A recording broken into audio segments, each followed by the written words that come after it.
Jung, o arquétipo da sombra faz parte da nossa personalidade, a qual é formada por um conjunto de frustrações, experiências traumáticas, medos e possíveis outros motivos que se alojam dentro do nosso inconsciente. Um complexo de qualidades da sua própria personalidade que você ignora ou reprime porque te causam repulsa. São, por vezes, características tidas como moralmente inaceitáveis, ou simplesmente aspectos que foram descartados porque são incompatíveis com o modo de vida escolhido para seguir.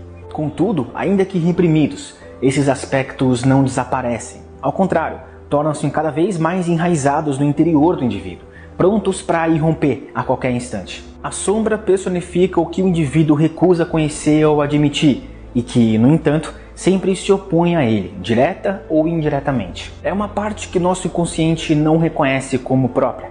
Aliás, é possível também que o indivíduo, ao se deparar com aspectos da personalidade dos outros que o deixem irritado, olhe para o próprio interior, tentando verificar se não é dentro de si mesmo que habitam aquelas características que, à primeira vista, parecem pertencer aos outros, mas que na realidade estão presentes nele mesmo, que pode ser exatamente o que aconteça no filme entre Batman e Charada. E para Jung, a sombra pode se tornar mais destrutiva, mais perigosa, quando reprimida. E na HQ, a sombra revela ao Bruce o seu verdadeiro nome: medo.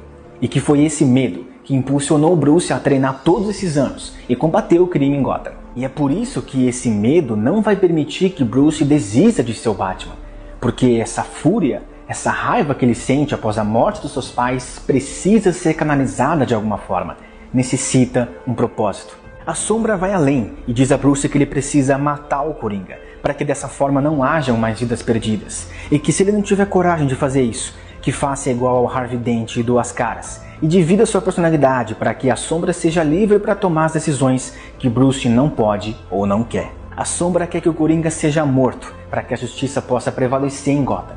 Bruce é contra o assassinato. E um conflito entre os dois é estabelecido. Bruce está diante daquele que o conhece mais do que qualquer outro. Daquele que surgiu quando o menino teve receio da morte dos pais. Bruce está diante daquilo que o faz ser o Batman: o medo. Da mesma forma, Matt Reeves diz que a sua versão de Batman é quebrada por dentro, e que ele faz o que faz por razões que ele acredita serem as certas, e que tem até um certo embasamento heróico. Mas não só isso. O diretor disse também que há muitas coisas que ele faz que são impulsionadas por partes que ele desconhece de si mesmo: a sombra. E a partir disso, o filme pode, de uma vez por todas, definitivamente, explorar o lado mais sombrio e complexo do Cavaleiro das Trevas. O que Batman Ego tem de ótimo e pode ser aproveitado por Matt Reeves está no debate que traz sobre o que torna um herói mascarado vestido de morcego tão diferente da sua galeria de vilões. Seria Batman louco? O que difere ele dos seus inimigos? Na HQ, por exemplo, temos um momento onde a sombra questiona a moralidade do Bruce com o seguinte diálogo: Bruce Wayne, o humanitário, o pretensioso e total hipócrita. Você professa a santidade da vida humana enquanto jaz soterrado sob inúmeras vidas humanas. Como ficam as vidas delas? Elas não passam de um custo da sua moralidade covarde?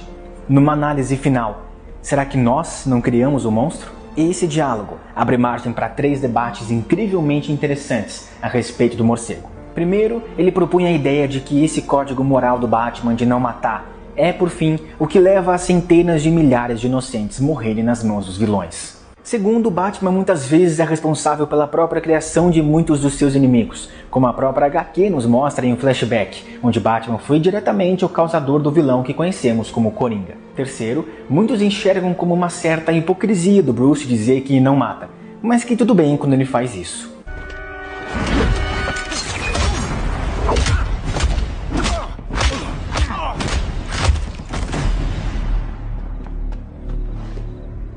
So you won't kill, but you're fine with traumatic brain injuries. Te lembra alguma coisa? The hell are you supposed to be?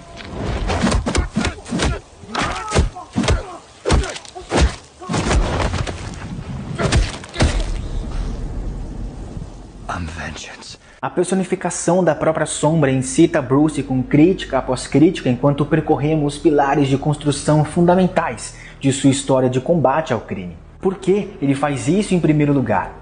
Por que ele achou tão fácil aceitar o que o medo fazia nos seus oponentes em seus primeiros dias, antes de, como a própria sombra fala, Batman se tornar uma celebridade? Por que ele se tornou tão sozinho, apenas para trazer outros, literalmente crianças, para o seu mundo violento? Por que ele criou o ambiente perfeito para uma galeria de vilões tão assombrados e quebrados quanto ele florescer? Por que ele não elimina o Coringa de uma vez por todas para parar com o seu ciclo de violência hediondo? Por que Bruce Wayne continua falhando? A Sombra pergunta de novo e de novo em fazer o que o Batman deveria fazer. A Sombra diz a Bruce que se ele simplesmente cedesse a todas essas dúvidas e inseguranças e deixasse o poder do medo prevalecer, assim como aquele momento no trailer onde Batman parece se perder um pouco na violência, ele estaria livre dessas falhas e receios que os acompanham.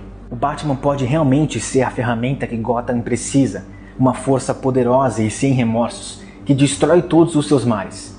E justamente pelo fato de ser um homem imperfeito, por um momento, Bruce contempla ceder a esse desejo.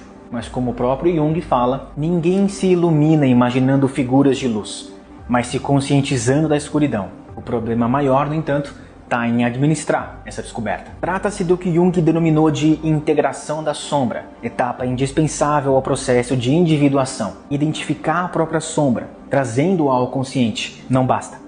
O mais importante é que o sujeito consiga expressá-la, integrá-la em sua vida. Isso implica em mudanças de comportamento que, além de serem extremamente difíceis de serem tomadas por quem tenta conviver com a própria sombra, ainda desagradam aqueles que o rodeiam. Mas, no final das contas, apesar de reconhecer essas falhas, Bruce as considera como pontos fortes.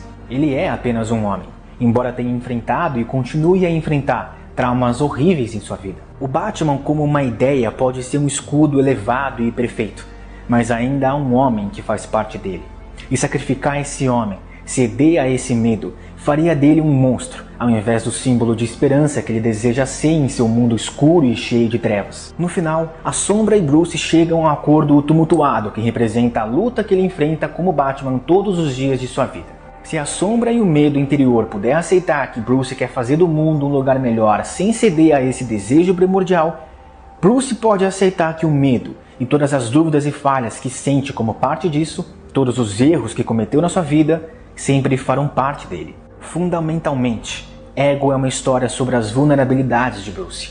O medo que o ataca ao longo da história é de si mesmo, um ser que reacende a cada escolha que ele faz desde que colocou o capuz. O fato de Darwin Cook fazer isso com Batman definitivo, um herói no auge de suas proezas, uma lenda forjada pelos seus próprios méritos, mostra a potência desse medo, da sua obstinação. O fato de Bruce ter que enfrentar e reconhecer isso todos os dias da sua vida como combatente do crime, mesmo depois de tanto tempo, fala sobre a luta que ele sente como Batman a cada passo da sua carreira. O fato de que leva apenas um momento para alguém ceder a esse medo não apenas fala sobre o poder que ele exerce sobre Bruce, mas nos lembra o quão profundamente vulnerável, o quão profundamente humano ele é.